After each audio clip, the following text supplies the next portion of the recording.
Hello friends, all competition में आप सबका स्वागत है। आज से हम लोग बिहार दरोगा अर्थात बिहार एसआई का प्रीवियस ईयर जितने भी प्रश्न पूछे गए हैं उसको डिस्कस करेंगे और इस प्रश्न से संबंधित यानी आसपास जितने भी प्रश्न महत्वपूर्ण बनते हैं वो सभी प्रश्न को इसमें डिस्कस करेंगे। इसमें टोटल 16 प्रैक्टिस सेट है और 16 दिन में 16 प्रैक्टिस सेट हम लोग करेंगे और उससे संबंधित जितने भी महत्वपूर्ण प्रश्न बनेंगे वो सभी को डिस्कस करेंगे। तो वीडियो के शुरू से लास्ट तक ज़रूर देखिएगा और अभी तक चैनल को सब्सक्राइब नहीं किए हैं तो जल्दी से चैनल को सब्सक्राइब कर लीजिए, क्योंकि ये काफ़ी आपके लिए काफ़ी महत्वपूर्ण होने वाला है वीडियो। तो चलिए शुरू करते हैं। फर्स्ट क्वेश्चन हमारा क्या है, देखिए फर्स्ट क्वेश्चन है कि भारत के महान्यायवादी की नियुक्ति कौन करता है। तो भारत के महान्यायवादी की नियुक्ति कौन करता है, तो राष्ट्रपति के द्वारा किया जाता है। ठीक है, किसके द्वारा किया जाता है, राष्ट्रपति के द्वारा। अगर हम बात करें दोस्तों कि और भी कौन कौन से ऐसे पद हैं जिसे राष्ट्रपति के द्वारा नियुक्त किया जाता है, तो देखिए इसमें जो है नियंत्रक महालेखा परीक्षक, इसका भी नियुक्ति किसके द्वारा किया जाता है, राष्ट्रपति के द्वारा किया जाता है। अगर हम बात करें राज्यों के राज्यपाल की, तो इसका भी नियुक्ति किसके द्वारा, तो राष्ट्रपति के द्वारा ही किया जाता है। प्रधानमंत्री और सुप्रीम कोर्ट और हाई कोर्ट के जितने भी मुख्य न्यायाधीश और अन्य न्यायाधीश होते हैं उसकी भी नियुक्ति किसके द्वारा किया जाता है, राष्ट्रपति के द्वारा ही किया जाता है। ठीक है, तो ये सभी प्रश्न को ध्यान रखिएगा। नेक्स्ट क्वेश्चन क्या है कि भारत का राष्ट्रपति अपना त्यागपत्र किसे सौंपता है। तो भारत का राष्ट्रपति जो है अपना त्यागपत्र किसे सौंपता है, तो ये उपराष्ट्रपति को सौंपता है। ठीक है, तो ध्यान रखिएगा किसे सौंपता है, तो ये उपराष्ट्रपति को सौंपता है। ठीक है, किसे सौंपता है, तो उपराष्ट्रपति को। नेक्स्ट क्वेश्चन है, नेक्स्ट क्वेश्चन क्या है कि भारत के वर्तमान राष्ट्रपति कौन है। अगर हम बात करें, ये देखिए ये 2008 का प्रीवियस ईयर है, इसलिए इस समय जो थे 2008 में जो प्रधानमंत्री थे वो कौन थे, प्रतिभा पाटिल थे। ठीक है, प्रतिभा देवी सिंह पाटिल थे। अगर हम वर्तमान की अगर हम बात करें तो वर्तमान में जो है राष्ट्रपति कौन है, तो ये हैं द्रौपदी मुर्मू। कौन है, द्रौपदी मुर्मू है। ठीक है, और ये कितने नंबर के हैं राष्ट्रपति हैं, तो ये जो है 15वें नंबर के राष्ट्रपति बने हैं। ठीक है, अगर हम 14वें की अगर हम बात करें तो 14वें नंबर के जो राष्ट्रपति थे वो कौन थे, रामनाथ कोविंद थे। ठीक है, रामनाथ कोविंद थे, तो इस बात को भी ध्यान रखना है।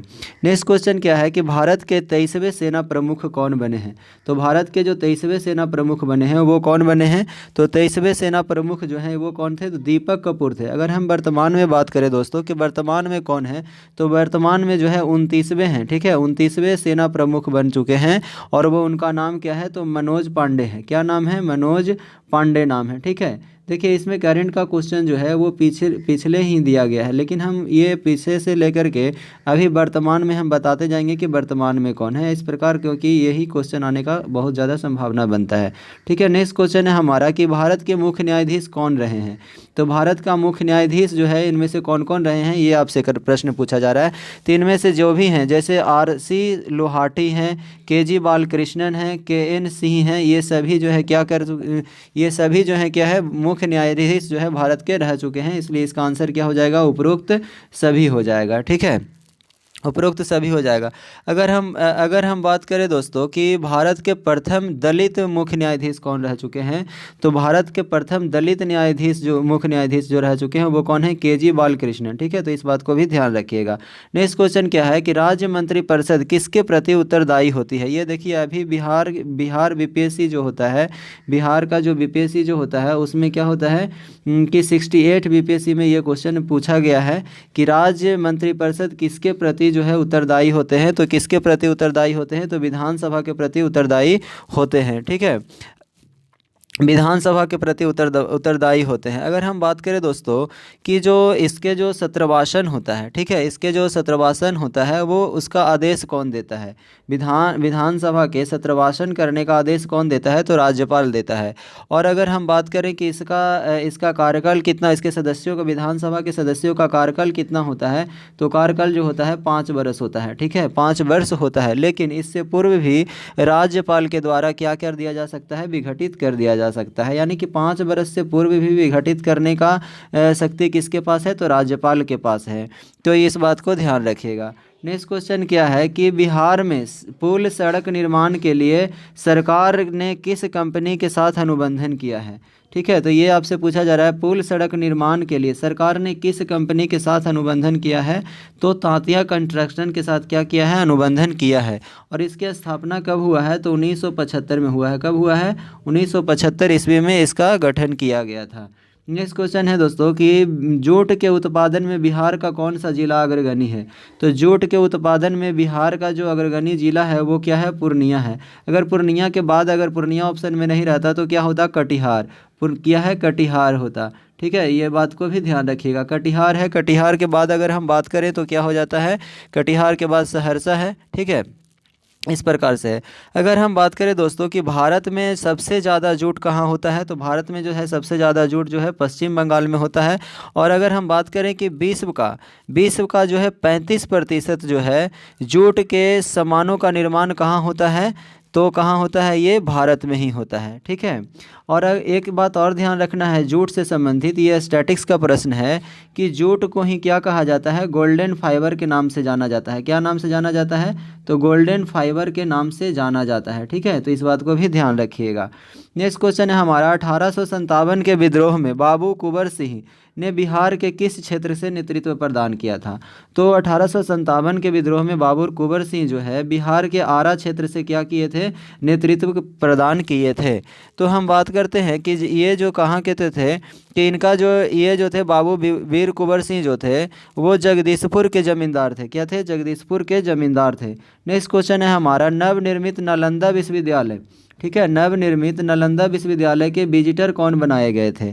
तो जो नालंदा विश्वविद्यालय है उसके विजिटर किसे बनाया गया था, तो इन्हें जो है APJ अब्दुल कलाम को बनाया गया था। किसे बनाया गया था, तो APJ अब्दुल कलाम को बनाया गया था। और ये जो है बाद में आगे चल करके 2011 में क्या कर दिए थे, त्यागपत्र दे दिए थे। इस विजिटर पद से क्या कर दिए थे, 2011 में त्यागपत्र दे दिए थे। तो ध्यान रखिएगा। नेक्स्ट क्वेश्चन हमारा क्या है कि बिहार में लगभग कितने प्रतिशत जो है क्षेत्र कृषि कार्य होता है। बिहार में लगभग कितने प्रतिशत क्षेत्र पर कृषि कार्य होता है, तो लगभग कितने प्रतिशत क्षेत्र पर, तो 80% क्षेत्र पर जो है कृषि कार्य, सॉरी यहाँ पे थोड़ा सा गलती हो गया है, तो ध्यान रखिएगा। कह रहा है कि कितने प्रतिशत क्षेत्र पर जो है कृषि कार्य होता है, तो 60% क्षेत्र पर क्या होता है, कृषि कार्य होता है। ठीक है, नेक्स्ट क्वेश्चन हमारा क्या है, नेक्स्ट क्वेश्चन कह रहा है कि भारत के महान्यायवादी को कौन हटा सकता है। ठीक है, भारत के महान्यायवादी को कौन हटा सकता है। तो भारत के महान्यायवादी को कौन हटा सकता है, तो राष्ट्रपति के द्वारा हटाया जा सकता है। क्योंकि ये जो महान्यायवादी जो होते हैं वो राष्ट्रपति के प्रसाद प्रयत्न पद जो है दिए जाते हैं। तो और इसको हटा भी कौन सकता है, राष्ट्रपति के द्वारा ही हटाया जा सकता है। अगर हम बात करें कि महान्यायवादी के वेतन कौन डिसाइड करता है, तो वेतन का भी निर्धारण जो है राष्ट्रपति के द्वारा ही किया जाता है। और अगर हम बात करें कि ये कितने अनुच्छेद में है, तो ये जो है अनुच्छेद 76 में, अनुच्छेद 76 में क्या किया गया है, महान्यायवादी के बारे में दिया गया है। अगर हम बात करें दोस्तों कि ये जो महान्यायवादी होता है जो किसी भी संसद के किसी भी सदन का सदस्य नहीं होता है, परंतु ये संसद के किसी भी सदन में भाग ले सकता है लेकिन वोटिंग नहीं कर सकता। इस बात को भी ध्यान रखिएगा।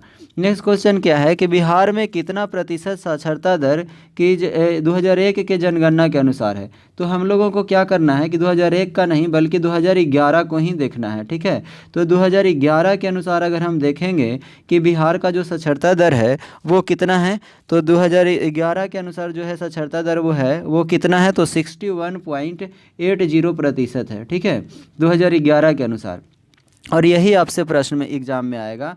तो देखिए अगर हम बात करें, अगर आपसे पूछ लिया जाए कि पुरुष साक्षरता दर कितना है और पुरुष साक्षरता दर क्या है और महिला साक्षरता दर क्या है, तो अगर आपसे मेल का यानी कि पुरुष का पूछे तो आपको ध्यान रखना है कि 71.20% है। वही अगर फीमेल का पूछे तो आपको ध्यान रखना है कि 51.50% जो है क्या है, महिला का प्रतिशत है साक्षरता दर बिहार का। ठीक है, नेक्स्ट क्वेश्चन हमारा क्या है, नेक्स्ट क्वेश्चन देखिएगा। नेक्स्ट क्वेश्चन क्या है, देखिए नेक्स्ट क्वेश्चन है हमारा कि नेक्स्ट क्वेश्चन है कि ध्यानचंद किस खेल से संबंधित खिलाड़ी रहे हैं। तो ध्यानचंद किस खेल से संबंधित खिलाड़ी रहे हैं, तो ये जो है इन्हें हॉकी का जादूगर कहा जाता है। तो समझ सकते हैं किससे है, तो ये हॉकी से संबंधित है। ठीक है, और इन्हीं के जन्मदिवस के अवसर पर भारत में जो है राष्ट्रीय खेल दिवस मनाया जाता है। और कब मनाया जाता है, तो 29 अगस्त को मनाया जाता है। इस बात को भी ध्यान रखना है।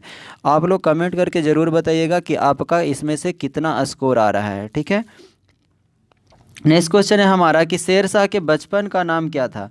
तो शेर शाह के बचपन का नाम क्या था? तो शेर शाह के बचपन का नाम फरीद खां था। ठीक है, क्या था? फरीद खां।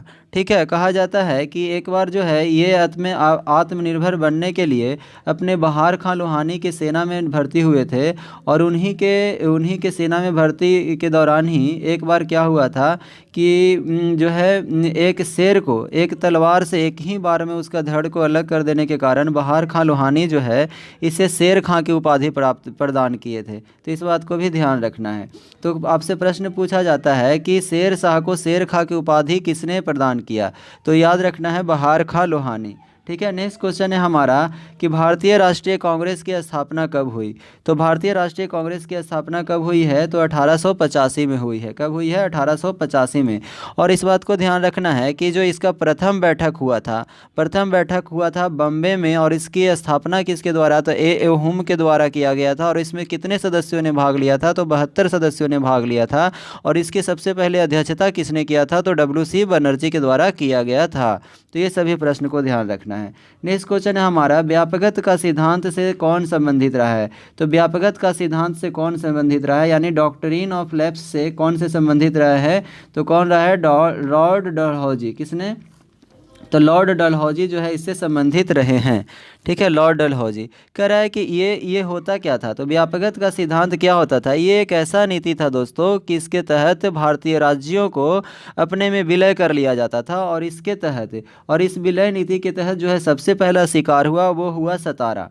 ठीक है, कौन हुआ? सतारा हुआ। और कितना में? तो ये जो है 1848 ईस्वी में ये व्यापकत्व सिद्धांत के तहत जो है क्या कर लिया गया? इसे विलय कर लिया गया। ठीक है, नेक्स्ट क्वेश्चन है हमारा कि भारत का प्रथम वाइसराय कौन था? तो भारत का प्रथम जो वाइसराय था वो कौन था? Lord Canning. ठीक है, भारत का प्रथम वाइसराय कौन हुए? तो लॉर्ड कैनिंग हुए। नेक्स्ट क्वेश्चन है हमारा कि ट्राई ब्रेकर शब्द जो है किस खेल से संबंधित है?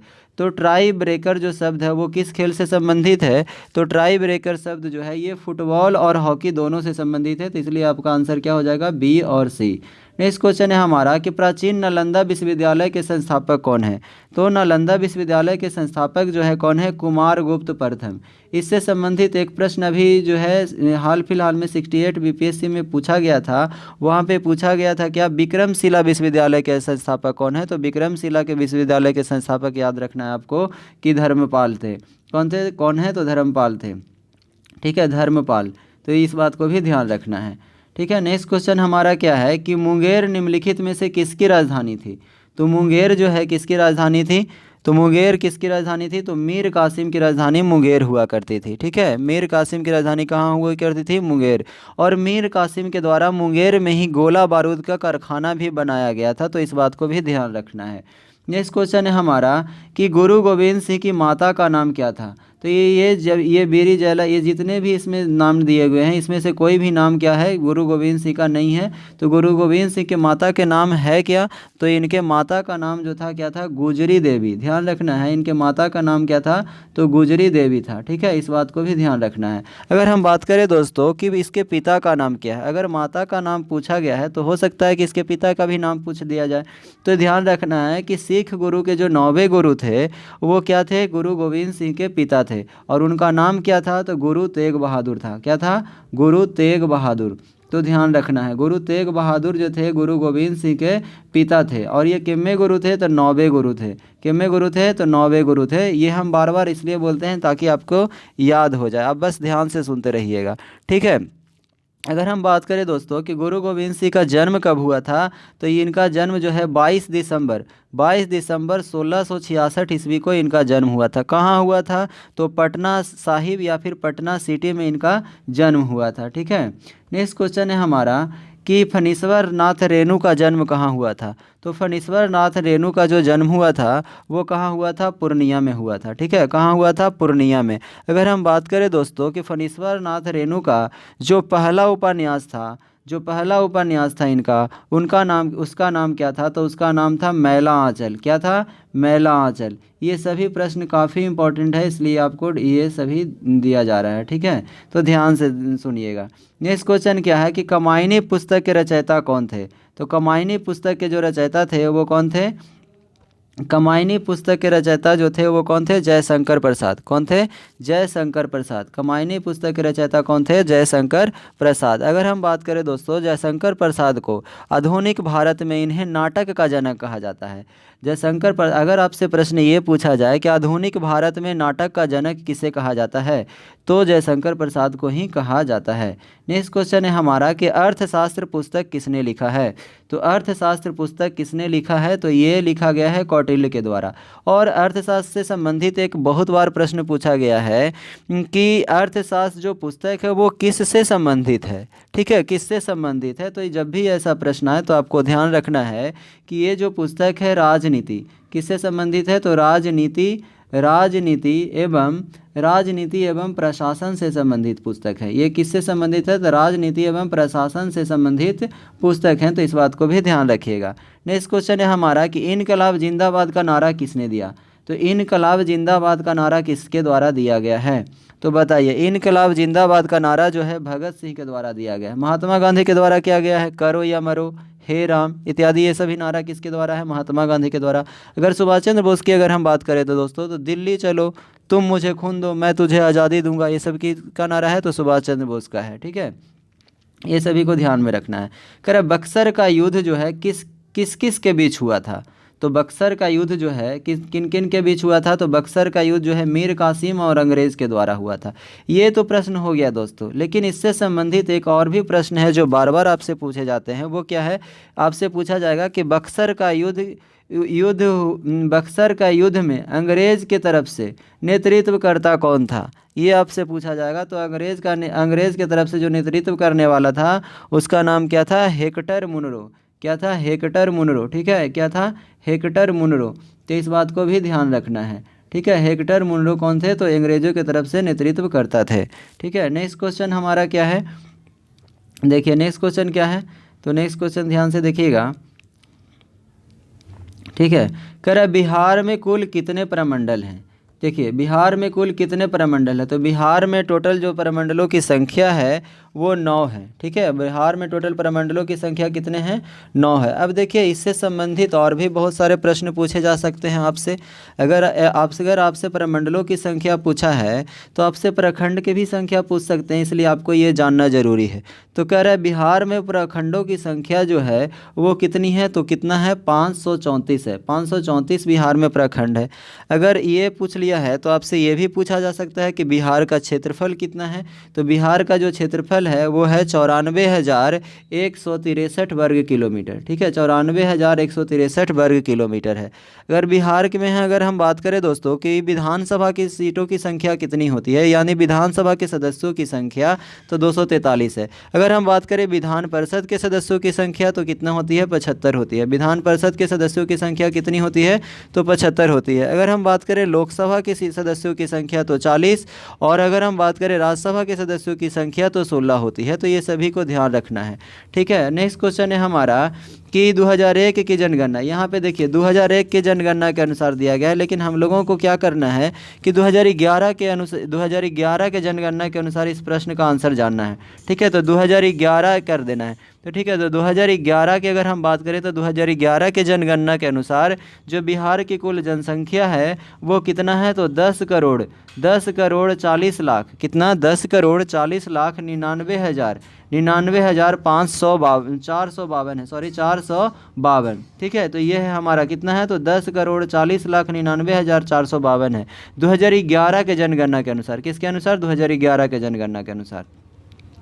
नेक्स्ट क्वेश्चन है हमारा कि सितारा देवी किस विद्या से संबंधित है? सितारा देवी जो है वो किस विद्या से संबंधित है? तो ध्यान रखना है कि सितारा देवी जो है वो किस विद्या से संबंधित है? तो ये लोक नृत्य से संबंधित है दोस्तों।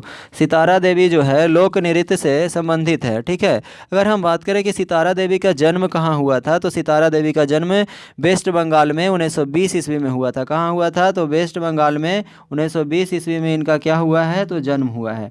ठीक है, इस बात को ध्यान रखना। अगर हम बात करें दोस्तों इससे संबंधित और भी प्रश्न को, तो सिया देवी और कौशल्या देवी जो है मधुबनी पेंटिंग से संबंधित है।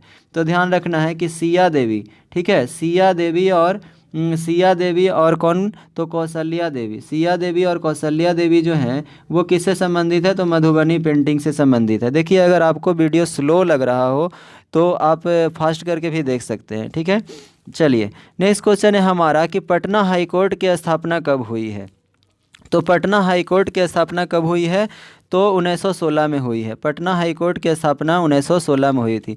जिस समय दोस्तों इससे बाद एक प्रमुख जानकारी है, जैसे आप जान लीजिए कि जिस समय पटना हाई कोर्ट की स्थापना हुई थी उस समय जो है इसका कार्य क्षेत्र सिर्फ बिहार नहीं था, बल्कि उस समय बिहार उड़ीसा भी साथ था। तो उड़ीसा और बिहार दोनों का कार्यभार संभालने का काम करता था। लेकिन 1936 ईस्वी में क्या हो गया, उड़ीसा अलग हो गया और इस प्रकार से जो है 1936 के बाद से पटना हाई कोर्ट सिर्फ और सिर्फ क्या होता है, बिहार के अधिकार क्षेत्र में आ गया, ठीक है। नेक्स्ट क्वेश्चन है हमारा कि जैन धर्म के अंतिम तीर्थकर जो है महावीर की मृत्यु कहाँ हुई है।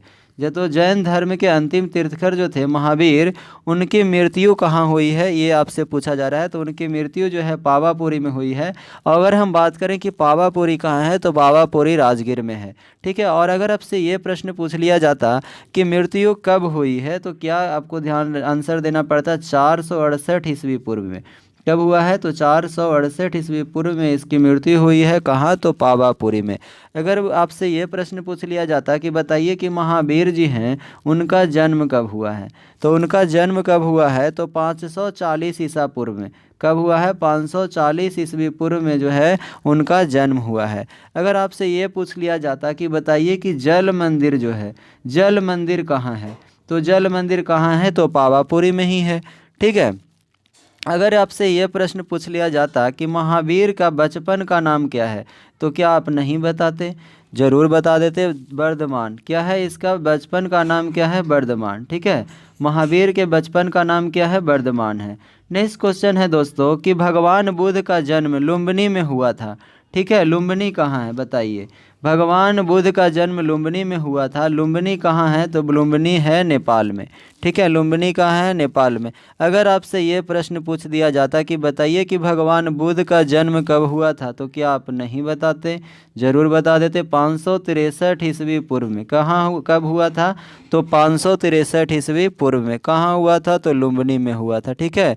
अगर हम बात करें दोस्तों कि जो है बौद्ध धर्म के संस्थापक कौन थे, तो कौन थे, तो गौतम बुद्ध थे। ये बात को भी ध्यान रखना है, ठीक है। नेक्स्ट क्वेश्चन का क्वेश्चन है कि झारखंड देश का कौन सा राज्य है, तो क्या आप नहीं बताइएगा, बताइए। कह रहा है झारखंड देश का कौन सा राज्य है, तो ये है 28वां राज्य, ठीक है। 28वां राज्य है। इसका निर्माण कब हुआ है दोस्तों, तो इसका निर्माण 15 नवंबर 2000 को हुआ है। कब हुआ है, 15 नवंबर 2000 को बिहार से अलग कर दिया और 28वां राज्य के रूप में जो है झारखंड का निर्माण हो गया, ठीक है। नेक्स्ट क्वेश्चन है हमारा कि बिहार में लोकसभा सीटों की संख्या कितनी है, तो बिहार में लोकसभा सीटों की संख्या 40 है। अगर आपसे ये प्रश्न पूछ लिया जाता कि बताइए राज्यसभा की सीटों की संख्या कितनी है, तो क्या आप नहीं बताते, तो ये कितना है, 16 है, ठीक है। अगर आपसे पूछ लिया जाता कि विधानसभा की सीटों की संख्या कितनी है, तो 243 है। अगर आपसे पूछ लिया जाता कि विधान परिषद की सीटों की संख्या कितनी है, तो 75 है, ठीक है। और एक बात और ध्यान रखिएगा कि अगर आपसे पूछ लिया जाए कि पश्चिम बंगाल में लोकसभा सीटों की संख्या कितनी है, तो 42 है, ठीक है। कितनी है, 42 है। नेक्स्ट क्वेश्चन है हमारा, तो इसका आंसर क्या हो जाएगा, बिहार में लोकसभा सीटों की संख्या कितनी है, तो 40, ध्यान रखिएगा। नेक्स्ट क्वेश्चन है हमारा कि अंतर्राष्ट्रीय महिला दिवस कब मनाया जाता है, बताइए। अंतर्राष्ट्रीय महिला दिवस जो है 8 मार्च को मनाया जाता है, ठीक है। कब मनाया जाता है, 8 मार्च को। अगर आपसे पूछ लिया जाता कि बताइए 5 जून को कौन सा दिवस मनाया जाता है, तो 5 जून को कौन सा दिवस मनाया जाता है, तो विश्व पर्यावरण दिवस। कौन सा दिवस, विश्व पर्यावरण दिवस मनाया जाता है, ठीक है। बताइए तो 14 सितंबर को कौन सा दिवस मनाया जाता है, तो 14 सितंबर को जो मनाया जाता है वो क्या मनाया जाता है, हिंदी दिवस। क्या मनाया जाता है, हिंदी दिवस, ठीक है। हिंदी दिवस मनाया जाता है। नेक्स्ट क्वेश्चन है हमारा, बिंबिसार किस वंश का राजा था, तो बिंबिसार किस वंश का राजा था, तो ये हर्यक वंश के राजा थे। ये कौन सा वंश के थे, तो हर्यक वंश के राजा थे, ठीक है। बिंबिसार जो है हर्यक वंश के राजा थे, ठीक है। नेक्स्ट क्वेश्चन है हमारा कि भारत में प्रथम सत्याग्रह गांधी जी ने कहाँ शुरू किया।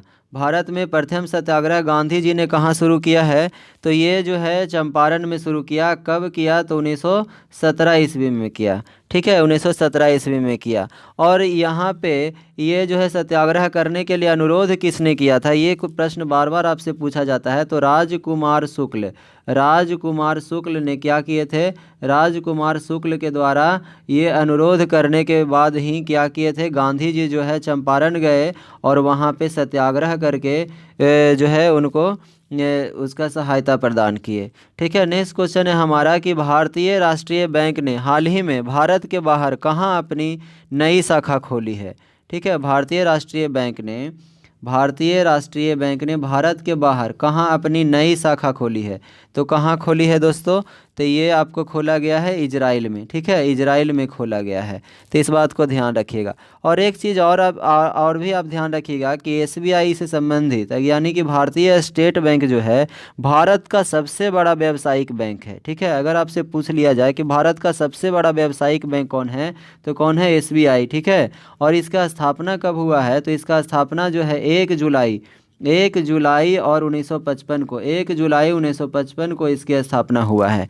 ठीक है, नेक्स्ट क्वेश्चन है हमारा कि सार्क का सबसे नया सदस्य देश कौन है। तो सार्क का जो सबसे नया सदस्य देश है दोस्तों, उसका क्या वो कौन है, अफगानिस्तान है। कौन है, अफगानिस्तान। ठीक है, अगर हम बात करें कि सार्क जो है, ठीक है, सार्क का स्थापना कब हुआ है, तो सार्क का स्थापना 8 दिसंबर 1985 को, 8 दिसंबर 1985 को क्या हुआ है, इसका स्थापना किया गया है। अगर हम बात करें कि इसका मुख्यालय कहाँ है, तो इसका मुख्यालय कहाँ है, तो काठमांडू है। ठीक है, काठमांडू है। ठीक है, कहाँ है, काठमांडू। इसके संस्थापक सदस्य कौन कौन हैं, तो इसमें कौन कौन सा सदस्य शामिल हैं, तो ये बात याद रखिएगा। भारत है, पाकिस्तान, बांग्लादेश, नेपाल, भूटान, श्रीलंका, मालदीव, यानी कि भारत के जितने भी पड़ोसी देश हैं वो सभी क्या है, इसमें शामिल हैं। भारत, पाकिस्तान, बांग्लादेश, नेपाल, भूटान, श्रीलंका, मालदीव, ये सभी क्या हैं, सार्क देशों के सदस्य देश हैं। ठीक है, नेक्स्ट क्वेश्चन है हमारा कि यूएनओ यानी संयुक्त राष्ट्र संघ का मुख्यालय कहाँ है। तो यूएनओ का मुख्यालय कहाँ है दोस्तों, तो ये है कहाँ, न्यूयॉर्क में है। कहाँ है, न्यूयॉर्क में। ठीक है, इसका स्थापना की अगर हम बात करें दोस्तों, तो इसका स्थापना जो है 24 अक्टूबर, कब, तो 24 अक्टूबर 1945 को इसका स्थापना हुआ है। कब हुआ है, 24 अक्टूबर 1945 को इसका स्थापना किया गया है। अगर हम बात करें कि वर्तमान में इसमें सदस्यों की संख्या कितनी है, तो वर्तमान में इसमें सदस्यों की संख्या 193 है। कितनी है, 193। ठीक है, अगर हम बात करें दोस्तों नेक्स्ट क्वेश्चन की, तो देखिए नेक्स्ट क्वेश्चन हमारा क्या है कि शिवाजी को किसने कैद कर लिया था। तो शिवाजी को किसने कैद कर लिया था, तो शिवाजी को औरंगजेब के द्वारा कैद कर लिया गया था। ठीक है, और कभी कभी ये भी आपसे प्रश्न पूछा जाता है कि औरंगजेब ने शिवाजी को कैद करके कहाँ रखा था। तो शिवाजी ने औरंगजेब को कैद करके जयपुर भवन में, ठीक है, जयपुर में नहीं बल्कि जयपुर भवन में कैद करके रखा था। और कब कैद किया था, तो 1666 ईस्वी में कैद किया गया था। इस बात को ध्यान रखना है। शिवाजी के द्वारा दोस्तों एक प्रमुख कर है जो बार बार आपसे पूछा जाता है, पूछा जाएगा कि चौथ एवं सरदेशमुखी नामक कर किसके द्वारा लगाया जाता था। तो शिवाजी के द्वारा लगाया जाता था, इस बात को ध्यान रखना था। और ये भी प्रश्न आपसे पूछा जाएगा कि शिवाजी के दरबार में कौन से भाषा का प्रयोग होता था, तो मराठी भाषा का प्रयोग किया जाता था। अगर आपसे ये प्रश्न पूछ लिया जाए दोस्तों कि शिवाजी का जन्म कब हुआ था, तो शिवाजी का जन्म जो है अप्रैल 1627 ईस्वी में हुआ था। ठीक है, अप्रैल 1627 ईस्वी में कहाँ हुआ था, तो शिवनेर दुर्ग में हुआ था। कहाँ हुआ था, शिवनेर दुर्ग में उनका जन्म हुआ था। इस बात को ध्यान रखना है।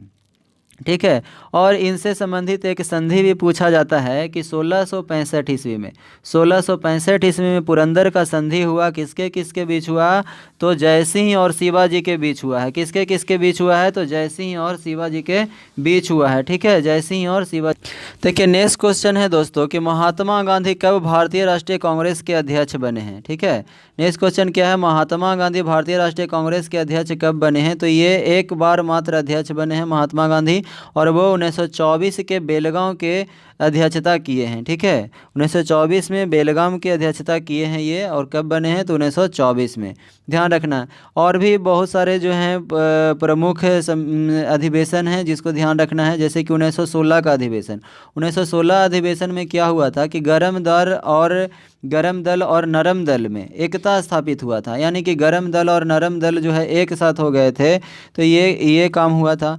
ठीक है, और अगर आपसे ये पूछ लिया जाए कि 1916 के अधिवेशन की अध्यक्षता कौन किए थे, तो अंबिका चरण मजूमदार के द्वारा किया गया था। ठीक है, अंबिका चरण मजूमदार के द्वारा किया गया था। ठीक है, नेक्स्ट क्वेश्चन है हमारा कि बंगाल विभाजन कब हुआ था। तो बंगाल विभाजन जो हुआ था दोस्तों, वो हुआ था 1905 में। कब हुआ था? 1905 में। देखिए, इससे संबंधित जो है 2-3 प्रश्न आपसे पूछा जाता है और आप कंफ्यूज कर जाइएगा एग्जाम में। तो देखिए, ये सभी को डिस्कस करते हैं। जब आपसे ये प्रश्न पूछा जाएगा कि बंगाल का विभाजन कब हुआ, तो 1905 में करना है। ठीक है, 1905 में। कब? तो अगर डेट के साथ दिया जाएगा तो अब आपको दिक्कत हो जाएगा। ठीक है, तो 16 अक्टूबर 1900, तो क्या होगा? बंगाल विभाजन हुआ तो 16 अक्टूबर 1905 को बंगाल विभाजन हुआ। अगर आपसे ये पूछ लिया जाए कि घोषणा कब किया गया, ठीक है, तो घोषणा कब किया गया, तो 19 जुलाई 1905 को 19 जुलाई 1905 को घोषणा किया गया। ठीक है, और 16 अक्टूबर 1905 को क्या हो गया? लागू हो गया, यानी बंगाल विभाजन हो गया। और जब 16 अक्टूबर 1905 को लागू कर दिया गया तो 16 अक्टूबर को ही राष्ट्रीय शोक दिवस के रूप में मनाने का काम किया। जितने भी बंगाल के लोग थे वो सब क्या किए, जो है शोक दिवस बनाने का काम किया। और 16 अक्टूबर को जो है रविन्द्रनाथ टैगोर के नेतृत्व में रक्षाबंधन दिवस भी मनाया गया। ठीक है, तो 16 अक्टूबर को ही रविन्द्रनाथ टैगोर के नेतृत्व में क्या किया गया कि रक्षाबंधन दिवस भी मनाया गया। ठीक है, अब देखिए नेक्स्ट क्वेश्चन देखते हैं। कह रहा है कि राज्यसभा और लोकसभा की संयुक्त बैठक को कौन बुलाता है। तो बताइए, राज्यसभा और लोकसभा के संयुक्त बैठक को कौन बुलाता है? तो ये बुलाने का काम करता है कौन? राष्ट्रपति के द्वारा बुलाया जाता है। ठीक है, किसके द्वारा बुलाया जाता है? राष्ट्रपति के बुलाया जाता है। और ये भारतीय अनुच्छेद में कितना में वर्णित किया गया है? तो अनुच्छेद 108 में क्या किया गया है? अनुच्छेद 108 में दिया गया है कि जो है संयुक्त अधिवेशन बुला सकता है, किसके द्वारा? राष्ट्रपति जो है संयुक्त अधिवेशन बुला सकता है। अगर ये आपसे प्रश्न पूछ लिया जाए दोस्तों कि संयुक्त अधिवेशन की अध्यक्षता कौन करता है, तो संयुक्त अधिवेशन की अध्यक्षता कौन करता है? तो लोकसभा के अध्यक्ष करता है। कौन करता है? लोकसभा का अध्यक्ष के द्वारा किया जाता है। ठीक है, तो ये भी ध्यान रखिएगा। नेक्स्ट क्वेश्चन क्या है? देखिए, नेक्स्ट क्वेश्चन हमारा दिया गया है कि एक व्यक्ति ग्राम पंचायत की सदस्यता के लिए चुनाव लड़ना चाहता है, उसकी उम्र कितनी होनी चाहिए? तो 68 बीपीएससी, यानी कि इस बार जो 12 फरवरी को एग्जाम हुआ उसमें ये प्रश्न आपसे पूछा गया था कि ग्राम पंचायत की सदस्यता के लिए चुनाव के लिए कितनी उम्र होनी चाहिए? तो कितना होना चाहिए? 21 वर्ष या उससे ऊपर होना चाहिए। ठीक है, कितना होना चाहिए? 21 वर्ष या उससे ऊपर होना चाहिए। तो देखिए, अब यहाँ पे एज से संबंधित प्रश्न आया है, तो हम जितने भी एज से संबंधित प्रश्न पूछे जा सकते हैं वो सभी को हम इसमें डिस्कस करेंगे। देखिए, अगर आपसे पूछ लिया जाए दोस्तों कि लोकसभा तथा विधानसभा की सदस्यता के लिए न्यूनतम आयु क्या होनी चाहिए, तो लोकसभा और विधानसभा के रहे तो क्या होना चाहिए? 25 वर्ष होना चाहिए या उससे ऊपर होनी चाहिए। ठीक है, अगर आपसे पूछ लिया जाए राष्ट्रपति, उपराष्ट्रपति या राज्यपाल के लिए न्यूनतम आयु क्या होना चाहिए, तो 35 वर्ष होना चाहिए। ठीक है, अगर आपसे पूछ लिया जाए विधान परिषद या फिर विधान परिषद या फिर राज्यसभा के लिए कितना होना चाहिए, तो कितना होना चाहिए? 30 वर्ष होना चाहिए। और अगर आपसे पूछा जाए तब 18 वर्ष कब होना चाहिए, तो 18 वर्ष तब होगा मतदान करने के लिए न्यूनतम आयु कितना होनी चाहिए? 18 वर्ष होनी चाहिए। इस बात को ध्यान रखना है। नेक्स्ट क्वेश्चन है हमारा कि नेताजी सुभाष चंद्र बोस राष्ट्रीय खेल संस्थान कहाँ स्थित है। तो नेताजी सुभाष चंद्र बोस राष्ट्रीय खेल संस्थान जो स्थित है वो पटियाला में स्थित है। कहाँ स्थित है? पटियाला में। ठीक है, पटियाला में। अगर आपसे ये प्रश्न पूछ लिया जाता कि इंदिरा गांधी स्टेडियम कहाँ है, तो कहाँ होगा? इंदिरा गांधी स्टेडियम दिल्ली में है, ध्यान रखना है। नेक्स्ट क्वेश्चन है हमारा कि जसपाल राणा का निम्नलिखित खेलों से किस खेल से संबंध है। तो जसपाल राणा जो संबंधित है वो किस खेल से संबंधित है? तो निशानेबाजी से संबंधित है। अब बताइए, भारोत्तोलन से संबंधित कौन है? तो भारोत्तोलन से संबंधित प्रमुख खिलाड़ी जो हैं कर्णम मल्लेश्वरी। कौन है? कर्णम मल्लेश्वरी। ठीक है, कर्णम मल्लेश्वरी हैं। अगर हम बात करें तीरंदाजी के प्रमुख खिलाड़ी कौन है, तो दीपिका कुमारी को ध्यान रखिएगा। दीपिका कुमारी जो है क्या है? दीपिका कुमारी जो है तीरंदाजी खेल से प्रमुख हैं। मैरी कॉम किस किससे हैं, तो मैरी कॉम जो है मुक्केबाजी से है। तो इस बात को भी ध्यान रखिएगा। नेक्स्ट क्वेश्चन हमारा क्या है दोस्तों कि राजा भोज निम्नलिखित में से किस राजवंश से संबंधित है। तो राजा भोज जो है परमार वंश से, किससे, परमार वंश से संबंधित है। ठीक है, परमार वंश से संबंधित है। और इन्होंने क्या किया है, भोजपुर नगर की भी स्थापना करने का काम किया है। तो आपसे अगर ये प्रश्न पूछ लिया जाए कि भोजपुर नगर की स्थापना किसने के द्वारा किया गया है, तो भोजपुर नगर की स्थापना जो है राजा भोज के द्वारा ही किया गया है। और ये त्रिभुवन नारायण मंदिर का भी निर्माण करवाए हैं। क्या करवाए हैं, तो त्रिभुवन नारायण मंदिर का भी निर्माण करवाने का काम किया है। और इनके शासनकाल के दौरान जो है धारा नगरी जो है विद्या एवं विद्वानों का प्रमुख केंद्र हुआ करता था। तो अगर आपसे ये प्रश्न पूछ लिया जाए कि राजा भोज के शासनकाल के दौरान, ठीक है, चाहे ऐसे पूछ लिया जाएगा कि बताइए कि विद्या एवं विद्वानों का प्रमुख केंद्र धारा नगरी किसके शासनकाल के दौरान हुआ करता था, तो राजा भोज के दौरान हुआ करता था। तो ध्यान रखिएगा। नेक्स्ट क्वेश्चन है हमारा, दिल्ली के लाल किले में स्थित मोती मस्जिद को किसने बनाया। तो देखिए ये प्रश्न जो है बहुत ही कन्फ्यूजन वाला है, क्योंकि अगर आपसे प्रश्न दिल्ली से संबंधित लाल किले में मोती मस्जिद का निर्माण पूछा है तो इसका आंसर क्या हो जाएगा, तो इसका आंसर हो जाएगा औरंगजेब। लेकिन यही प्रश्न अगर आपसे पूछ लिया जाता है दोस्तों कि आगरा के किले में स्थित मोती मस्जिद का निर्माण किसने कराया है, तो आपका आंसर क्या हो जाता है, शाहजहां हो जाता है। ठीक है, तो ध्यान रखना है, अगर आगरा के किले में पूछे तो क्या, शाहजहां, दिल्ली के किले में मोती मस्जिद पूछे तो क्या, औरंगजेब। ठीक है, तो इस बात को भी ध्यान रखना है। अगर आपसे प्रश्न ये पूछ लिया जाता है दोस्तों कि स्थापत्य कला का स्वर्ण युग किसके काल को कहा जाता है, तो शाहजहां के शासनकाल को कहा जाता है। तो स्थापत्य कला का स्वर्ण युग किसके शासनकाल को, शाहजहां के शासनकाल को कहा जाता है। नेक्स्ट क्वेश्चन है हमारा कि वर्ष 1857 में मेरठ में प्रथम सिपाही विद्रोह की आग किस दिन भड़की। तो प्रथम सिपाही विद्रोह की आग जो भड़की दोस्तों वो कब भड़की है, तो 10 मई को। कब भड़की है, 10 मई को। ठीक है, 10 मई 1857 को भड़की है। ठीक है, और इस समय आपसे 2 प्रश्न और भी पूछा जाता है कि बताइए कि भारत का गवर्नर जनरल, यानी कि 1857 के क्रांति जिस समय हो रहा था उस समय भारत का गवर्नर जनरल कौन था, और प्रधानमंत्री यानी इंग्लैंड के प्रधानमंत्री कौन था। तो देखिए भारत का जो गवर्नर जनरल था वो लॉर्ड कैनिंग हुआ करता था। कौन हुआ करता था, तो लॉर्ड कैनिंग। ठीक है, कौन हुआ करता था, तो लॉर्ड कैनिंग हुआ करता था। और अगर आपसे ये प्रश्न पूछ लिया जाता कि इंग्लैंड के प्रधानमंत्री, तो लॉर्ड पामस्टन होते थे। कौन होते थे, तो पामस्टन जो होते थे वहाँ का प्रधानमंत्री हुआ करते थे। तो ये प्रश्न को भी ध्यान रखिएगा। नेक्स्ट क्वेश्चन है हमारा, महात्मा गांधी की हत्या नाथूराम गोडसे ने निम्नलिखित में से किस तिथि को किया। ठीक है, तो किस तिथि को नाथूराम गोडसे ने महात्मा गांधी को हत्या किया है, तो महात्मा गांधी का हत्या जो है किस 30 जनवरी 1948 को कर दिया। 30 जनवरी 1948 को कर दिया गया। इनका जन्म कब हुआ था, ये भी बात को ध्यान रखिएगा, तो 2 अक्टूबर 1869 को हुआ था। कब हुआ था, 2 अक्टूबर 1869 को। 30 जनवरी 1948 को जो है नाथूराम गोडसे के द्वारा क्या कर दिया गया, हत्या कर दिया। इनका हत्या हुआ कहाँ था, तो नई दिल्ली के बिड़ला भवन में इनका हत्या हुआ था। नई दिल्ली के बिड़ला भवन में इनका हत्या हुआ था। तो ध्यान रखिएगा। नेक्स्ट क्वेश्चन है हमारा, हाल ही में भारत के किस पड़ोसी देश में राजतंत्र की समाप्ति कर गणतंत्र की स्थापना हुई। तो कह रहा हाल ही में भारत के किस पड़ोसी देश में राजतंत्र की समाप्ति कर गणतंत्र की स्थापना हुई, तो ये कौन है, नेपाल है। ठीक है, ये कौन है, नेपाल है। नेक्स्ट क्वेश्चन है हमारा कि राज्यसभा का सदस्य निर्वाचित होने के लिए आवश्यक न्यूनतम उम्र सीमा क्या होनी चाहिए। देखिए ये फिर क्वेश्चन आ गया है, राज्यसभा के सदस्य के लिए न्यूनतम उम्र सीमा क्या होनी चाहिए, तो 30 वर्ष होनी चाहिए। ठीक है, अगर आपसे राज्यसभा पूछ ले चाहे विधान परिषद पूछ ले तो क्या हो जाएगा, 30 वर्ष ही होगा।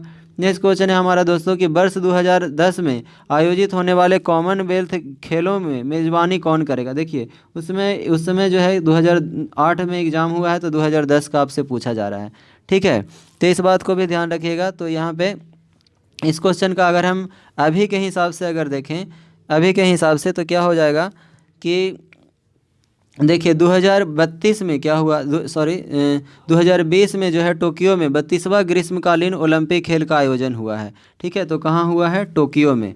ठीक है, ये प्रश्न आपसे पूछा जाएगा कि बताइए कि 32वां ग्रीष्मकालीन ओलंपिक का आयोजन कहाँ हुआ है।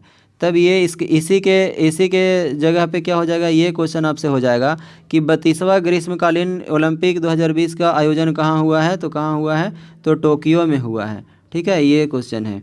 नेक्स्ट क्वेश्चन है हमारा, देखिए नेक्स्ट क्वेश्चन क्या है, नेक्स्ट क्वेश्चन है हमारा कि वर्ष 2008 में हो रहे ओलंपिक खेलों का आयोजन स्थल है। तो 2008 से आपसे 2008 का पूछा गया है, ठीक है। तो ये क्वेश्चन को छोड़ देते हैं। चलिए नेक्स्ट क्वेश्चन है हमारा, इसका ऐसे आंसर इसका क्या हो जाएगा, भारत हो जाएगा, ठीक है। नेक्स्ट क्वेश्चन है हमारा कि श्वेत क्रांति का संबंध किस क्षेत्र से है।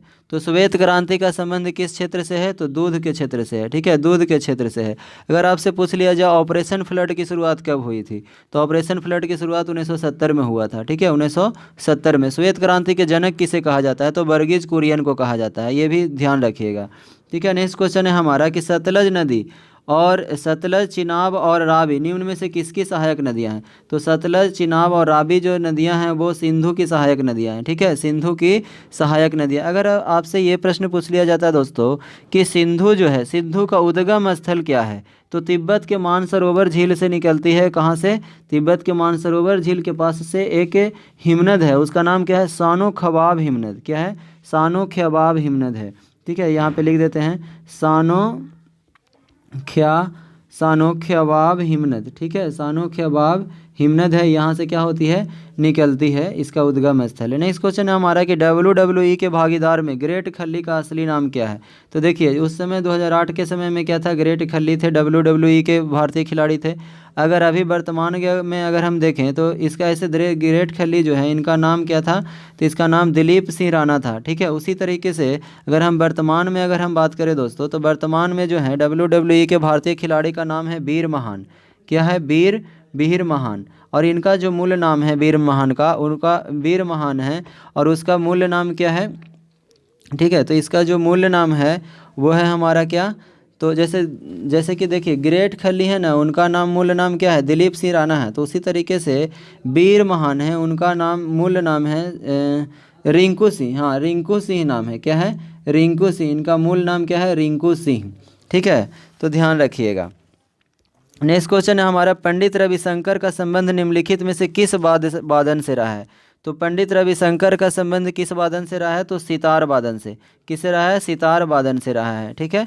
उसी तरीके से कुछ और है दोस्तों, जैसे कि अगर आपसे ये प्रश्न पूछ लिया जाए कि जाकिर हुसैन, ठीक है, जाकिर हुसैन, किशन महाराज, गुदई महाराज, इनका संबंध किससे है, तो तबला से है, ठीक है। अगर आपसे पूछ लिया जाए हरिप्रसाद चौरसिया का संबंध, तो हरिप्रसाद चौरसिया का संबंध बांसुरी से होगा। अमजद अली खां सरोद से, ये सभी को ध्यान रखना है।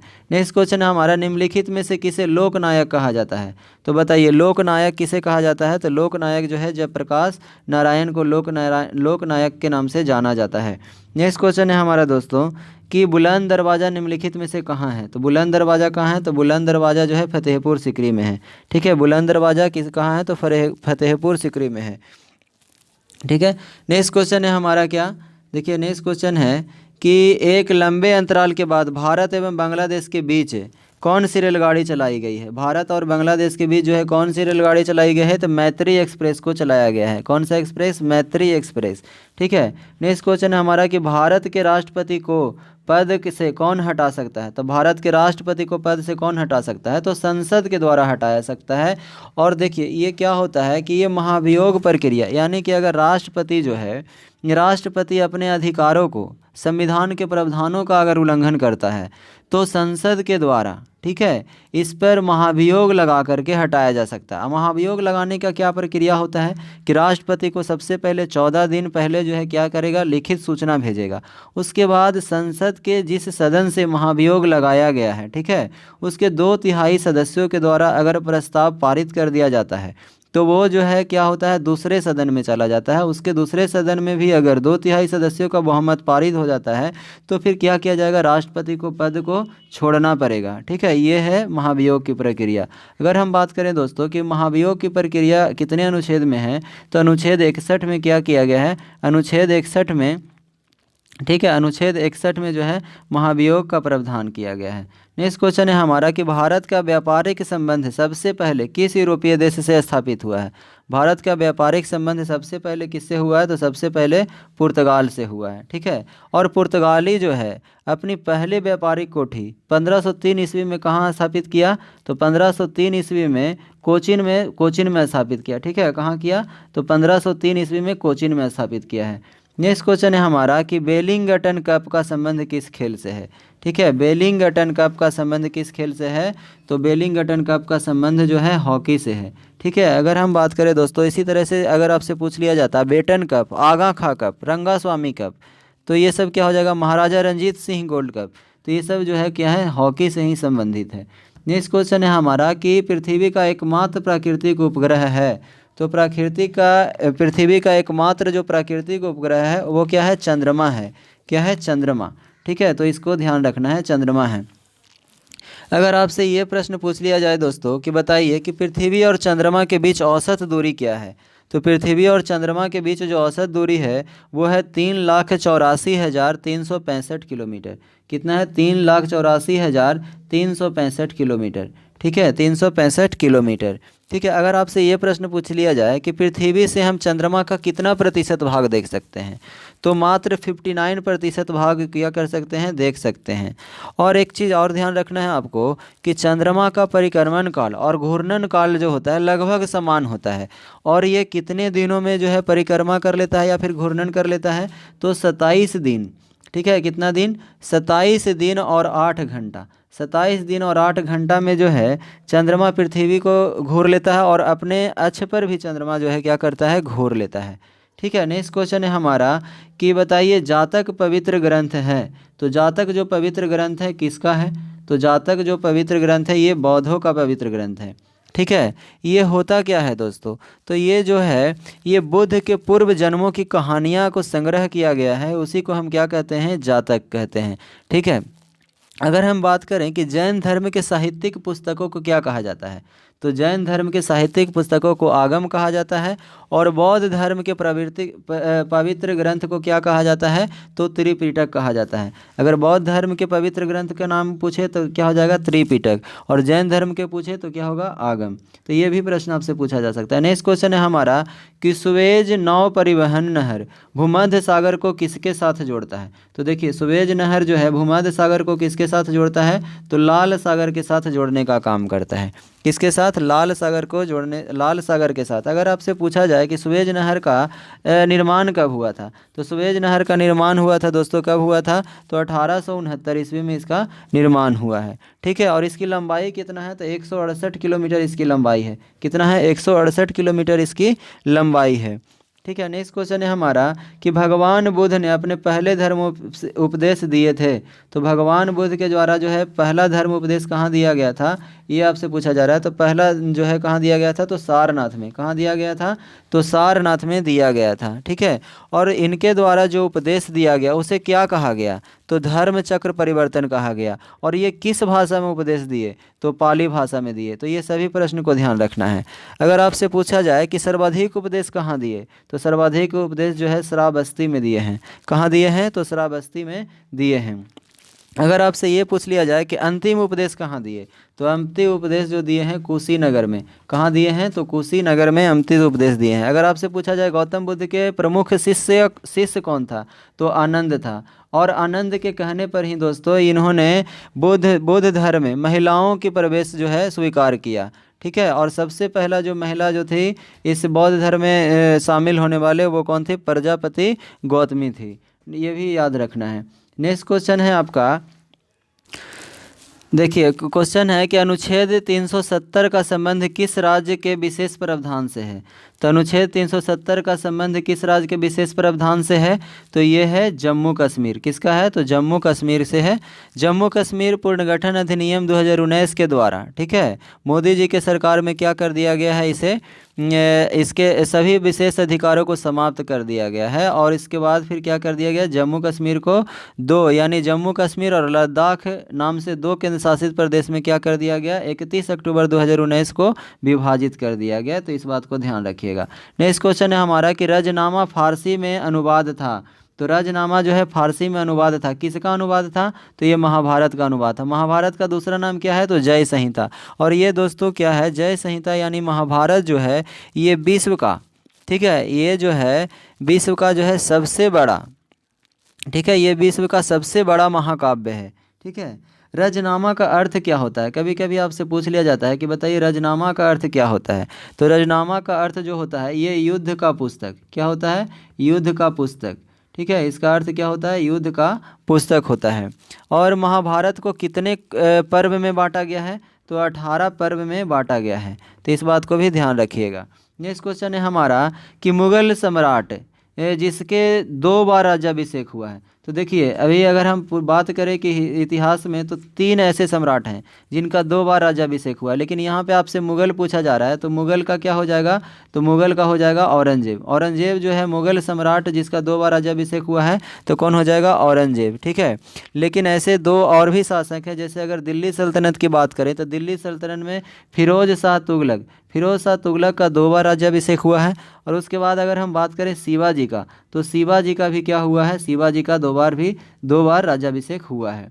नेक्स्ट क्वेश्चन है हमारा कि अंग्रेजों का सुनहरा फरमान कब प्रदान किया गया था। तो अंग्रेजों का सुनहरा फरमान जो है प्रदान किया गया था 1632 ईस्वी में। कब किया गया था, 1632 ईस्वी में। 1632 ईस्वी में गोलकुंडा के सुल्तान ने अंग्रेजों को एक सुनहरा फरमान दिया था। ठीक है, नेक्स्ट क्वेश्चन है हमारा कि पुर्तगालियों ने गोवा पर अधिकार कब किया।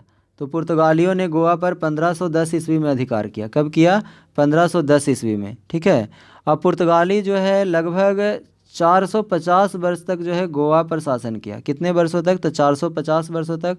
और पुर्तगाली जो है 1961 ईस्वी में क्या किया, गोवा को मुक्त करके फिर वापस लौटा। 1961 ईस्वी में सोच लीजिए, 1510 से लेकर के 1961 तक जोड़ लीजिए, कितना आएगा, तो लगभग 450 वर्ष का आ जाएगा। यानी कि 450 वर्ष तक क्या किया है, गोवा पर अधिकार करने का काम किया है। नेक्स्ट क्वेश्चन है दोस्तों कि रेशम किससे उत्पन्न होता है। तो रेशम किससे उत्पन्न होता है, तो रेशम जो है प्यूपा से उत्पन्न होता है। रेशम के कीड़े के प्यूपा से होता है। किससे होता है, रेशम के कीड़े के प्यूपा से उत्पन्न होता है। नेक्स्ट क्वेश्चन है हमारा कि मोबाइल सेलफोन के काम करने के लिए निम्न में से कौन सा अति आवश्यक है। तो मोबाइल सेलफोन को काम करने के लिए ये दिया गया है, काम करने के अनुकूल हैंडसेट, सेवा प्रदाता नेटवर्क और सिम कार्ड। ये सभी का क्या है, ये सभी जो दिए गए हैं तीनों, वो सभी क्या है, इसके लिए अति आवश्यक है। ठीक है, नेक्स्ट क्वेश्चन है हमारा कि निम्नलिखित में से पर्सनल कंप्यूटर के कुंजी पटल की कुंजी परंपरागत टाइपराइटरों में उपलब्ध नहीं है। तो पूछ रहा है कि जो पर्सनल कंप्यूटर होता है उस कुंजी पटल में यानी कि कीबोर्ड में कौन सा जो है की टाइपराइटर में उपलब्ध नहीं होता है। ठीक है, तो एंटर की जो होता है टाइपराइटर में क्या होता है, उपलब्ध नहीं होता है। इस बात को ध्यान रखिएगा। नेक्स्ट क्वेश्चन है हमारा कि निम्नलिखित शब्दों में से कौन सा शब्द इंटरनेट कार्यप्रणाली से है। तो ये www, ईमेल, HTTP, ये सभी जो है इंटरनेट कार्यप्रणाली से संबंधित है। कभी कभी इसका फुल फॉर्म भी पूछ लिया जाता है, तो इसलिए आप इसको देख लीजिए। www के फुल फॉर्म जो होता है क्या होता है, वर्ल्ड वाइड वेब होता है। क्या होता है, वर्ल्ड वाइड वेब होता है। अगर हम बात करें दोस्तों कि ईमेल का क्या होता है, तो ईमेल का क्या होता है, इलेक्ट्रॉनिक मेल। HTTP का क्या होता है, हाइपर टेक्स्ट ट्रांसफ़र प्रोटोकॉल होता है। अगर हम बात करें इंटरनेट के जन्मदाता कौन है, तो इंटरनेट के जो जन्मदाता हैं वो कौन है, बिंट सर्फ। कौन है, बिंट सर्फ हैं। तो इसके बात को भी ध्यान रखिएगा, इंटरनेट के जन्मदाता कौन है, बिंट सर्फ। ठीक है, नेक्स्ट क्वेश्चन है हमारा, नेक्स्ट क्वेश्चन क्या है, देखिए नेक्स्ट क्वेश्चन है कि किस रक्त वर्ग के व्यक्ति सर्वदाता कहलाते हैं, यानी यूनिवर्सल डोनर कहलाते हैं। तो यूनिवर्सल डोनर कौन कहलाते हैं, जिसका ब्लड ग्रुप O होता है वो क्या होता है, यूनिवर्सल डोनर कहलाते हैं। ठीक है, O वाले ब्लड ग्रुप वाले लोग क्या कहलाते हैं, यूनिवर्सल डोनर कहलाते हैं, यानी किसी को भी ब्लड दे सकते हैं। इसमें एंटीजन क्या होता है, नहीं होता है, जिसके कारण ये किसी को भी ब्लड डोनेट कर सकते हैं। अगर बात करते हैं दोस्तों कि AB जो ब्लड ग्रुप है सर्वग्राही है, यानी कि यूनिवर्सल एक्सेप्टर है, यानी किसी से भी ब्लड क्या कर सकता है, ये ले सकता है। ठीक है, तो ये भी बात ध्यान रखिएगा। तो यहाँ पे आंसर क्या हो जाएगा, यहाँ पे जो आपका आंसर हो जाएगा वो हो जाएगा O। नेक्स्ट क्वेश्चन है हमारा कि तने की कटाई का प्रयोग निम्नलिखित में से किसे पुनः उगाने के लिए किया जाता है। तो किसका, तो गन्ना का किया जाता है। ठीक है, गन्ना को किया जाता है। नेक्स्ट क्वेश्चन है हमारा कि एड्स का पूर्ण रूप क्या है।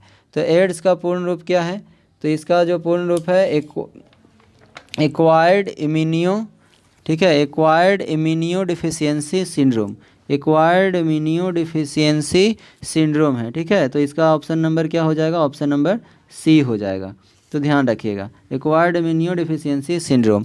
ये जो होता है दोस्तों, ये एक विषाणु के कारण होता है और उसका नाम क्या है, HIV। HIV का फुल फॉर्म क्या होगा, तो ह्यूमन इम्यूनोडेफिशिएंसी वायरस। ठीक है, और ये जो वायरस कैसा होता है, तो ये जो होता है सिंगल स्ट्रेट RNA होता है। ठीक है, सिंगल स्ट्रेटेड RNA होता है। नेक्स्ट क्वेश्चन है हमारा, ये क्या करता है, अगर ये जैसे कि एड्स हो जाता है तो होता क्या है कि रोग प्रतिरोधक क्षमता को ही क्या कर दिया जाता है, शरीर के जितने भी रोग प्रतिरोधक क्षमता होता है उसको समाप्त कर देता है, और कोई भी रोग अगर शरीर में आएगा तो वो ठीक नहीं होता है। ठीक है, इसके लिए एक टेस्ट होता है, उसका नाम है एलिसा टेस्ट। ठीक है, क्या है, एलिसा टेस्ट। नेक्स्ट क्वेश्चन है हमारा कि दूध के फटने पर कौन सा एसिड उत्पन्न होता है, तो दूध के फटने पर जो एसिड उत्पन्न होता है वो होता है लैक्टिक एसिड। ठीक है, दूध खट्टा हो गया या फिर दूध फट गया तो आपको क्या करना है, लैक्टिक एसिड में वो कन्वर्ट हो जाता है। ठीक है, अगर हम बात करें दोस्तों कि जो इमली होता है, इमली में कौन सा होता है, तो इमली और अंगूर जो होता है, इसमें इमली में और अंगूर में, ठीक है, इमली और अंगूर में क्या होता है, टर्टरिक एसिड होता है। ठीक है, इमली या अंगूर में क्या होता है, टर्टरिक एसिड। और उसी तरह से अगर टमाटर में कहे तो ऑक्जेलिक एसिड, क्या होगा, ऑक्जेलिक एसिड। ठीक है, संतरा और नींबू में तो साइट्रिक एसिड, क्या होता है, साइट्रिक अम्ल। ठीक है, नेक्स्ट क्वेश्चन है हमारा, कह रहा है कि संतरे किसके प्रबल स्रोत हैं, तो संतरे किसके प्रबल स्रोत हैं, तो संतरे जो होते हैं वो किसके प्रबल स्रोत होते हैं, तो वो होते हैं विटामिन के। ठीक है, किसके होते हैं, विटामिन के प्रबल स्रोत होते हैं। तो संतरा में सबसे ज़्यादा कौन विटामिन पाया जाता है, तो विटामिन सी। ठीक है, कौन सा विटामिन, तो विटामिन सी होते हैं। देखिए, विटामिन दो तरह के होते हैं, एक होता है जो जल में घुलनशील विटामिन होता है, और दूसरा जो होता है वसा में घुलनशील विटामिन होता है। तो जल में जो घुलनशील विटामिन होता है वो कितने कौन कौन होते हैं, तो बी और सी जो है जल में घुलनशील होता है। और एक होता है कीड़ा, यानी कीड़ा का मतलब हो गया KEDA, ऐसे याद करने के लिए, ये जो है कीड़ा क्या होता है, बसा में भी घुल जाता है, यानी बसा में घुलनशील विटामिन क्या हो गया, विटामिन K, E, D और A होता है। ठीक है, तो इस तरीके से ध्यान रखिएगा। नेक्स्ट क्वेश्चन है हमारा कि इनमें से कौन सा रोग मच्छरों में होने वाला रोग नहीं है, तो मच्छरों से होने वाला रोग कौन नहीं है, तो मच्छरों से होने वाला रोग जो है क्या है, घेघा रोग नहीं है। घेघा रोग जो होता है किसके द्वारा होता है, तो ये आयोडीन की कमी से होता है। ठीक है, और अगर हम बात करें कि जितने प्रत्येक वयस्क को यानी प्रत्येक युवा को कम से कम कितना लेना चाहिए आयोडीन प्रतिदिन, तो 140 ग्राम जो है, 140 मिलीग्राम क्या करना चाहिए, आयोडीन लेना चाहिए एक वयस्क को। नेक्स्ट क्वेश्चन है कि पालक के पत्ते किसके प्रबल स्रोत होते हैं, तो पालक के पत्ते जो होते हैं आयरन के क्या होते हैं, प्रमुख स्रोत होते हैं। ठीक है, आयरन के प्रबल स्रोत होते हैं। ठीक है, नेक्स्ट क्वेश्चन है हमारा कि दंत क्षय का कारण क्या है, तो दंत क्षय का जो कारण है बैक्टीरिया जनित संक्रमण है। क्या है, बैक्टीरिया जनित संक्रमण ही क्या है, दंत क्षय का कारण है। नेक्स्ट क्वेश्चन है हमारा, क्या होता है कि जल में फ्लोराइड की जब मात्रा बढ़ जाता है तो दंत क्षय का कारण जो है बहुत अधिक हो जाता है। यस, इसलिए जो वैसा जल जिसमें फ्लोराइड की मात्रा अधिक है उसको पीने से और उसका यूज करने से आप लोग बचिए। नेक्स्ट क्वेश्चन है हमारा कि एंटीटॉक्सिन का इंजेक्शन किसके रोकथाम के लिए दिया जाता है, तो एंटीटॉक्सिन का इंजेक्शन किसके रोकथाम के लिए दिया जाता है, तो ये दिया जाता है आपको टिटनस के रोकथाम के लिए। किसके, टिटनस के रोकथाम के लिए दिया जाता है। और टिटनस हो जाता है दोस्तों तो किसको सबसे ज़्यादा प्रभावित करता है, तो तंत्रिका तंत्र को प्रभावित कर देता है। ठीक है, और इसका नाम क्या है, कभी कभी इससे नाम पूछ लिया जाता है कि कौन सा जीवाणु के कारण क्या होता है कि ये टिटनस होता है, तो याद रखिएगा कॉलेस्ट्रीडियम टिटेनी नामक जीवाणु होता है जिसके कारण क्या होता है, टिटनस हो जाता है। नेक्स्ट क्वेश्चन है हमारा कि अल्बर्ट आइंस्टीन क्या थे, तो अल्बर्ट आइंस्टीन जो थे एक भौतिक शास्त्री थे। क्या थे, भौतिक शास्त्री एवं गणितज्ञ भी थे ये। ठीक है, इनको अगर हम बात करें तो कभी कभी ये पूछ लिया जाता है कि अल्बर्ट आइंस्टीन को नोबेल पुरस्कार किसके लिए दिया गया था, तो इनको विद्युत प्रभाव के सिद्धांत के लिए नोबेल पुरस्कार मिला है। ठीक है, किसके लिए, विद्युत प्रभाव के सिद्धांत के लिए नोबेल पुरस्कार मिला है।